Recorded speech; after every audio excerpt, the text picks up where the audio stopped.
And finally this week, Turkey. A country, a bird, and the meanest thing you could call someone in 1956. This week, Turkey's leader, Recep Tayyip Erdogan, caused a big stir in Germany.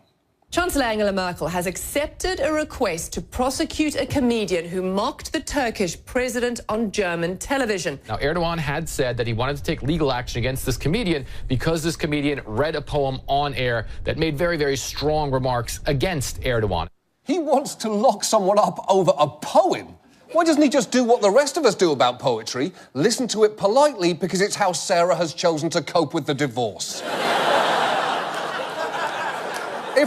If you are wondering how on earth an insulting poem can be against the law, it turns out Erdogan may have dug up a 19th century German law stating anyone who is guilty of an insult to a sovereign or regent of a state shall be punished by imprisonment. And for the record, let me just say, I am very glad America does not have a similar law, or I would be in a maximum security prison right now, and I would not thrive there. But Angela Merkel is in a bit of a bind here because clearly this is a free speech issue. But the problem is Erdogan is critical to Europe's plan for processing migrants and refugees. And it seems he has an incredibly thin skin.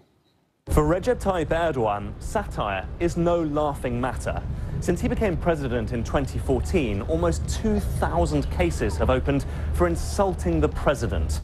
It's true. Nearly 2,000 legal cases have been opened since he took office. That's more than 3 a day. And some of these cases have been unbelievably petty. In October, a physician lost his job and now faces a 2-year prison sentence for sharing a meme suggesting Erdogan's facial expressions resemble golems, which, by the way, they just do.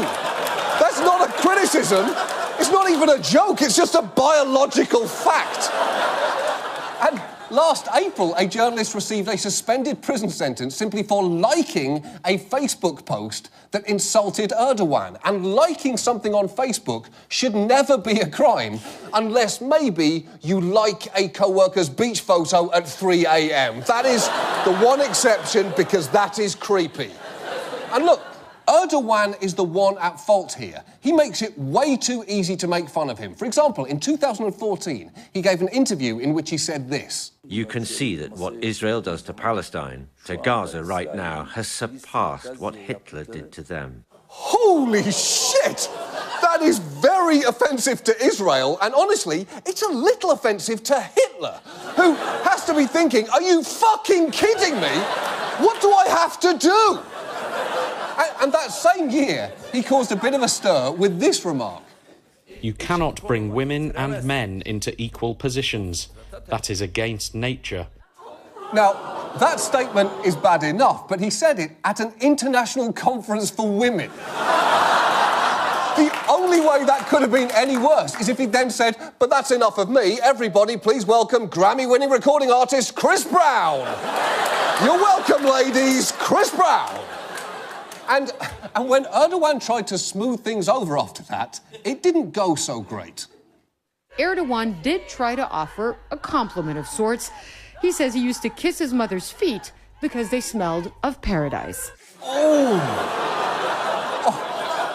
Even at an international foot fetishist convention, the sentence, my mom's feet smell like paradise, is going to get you some weird looks.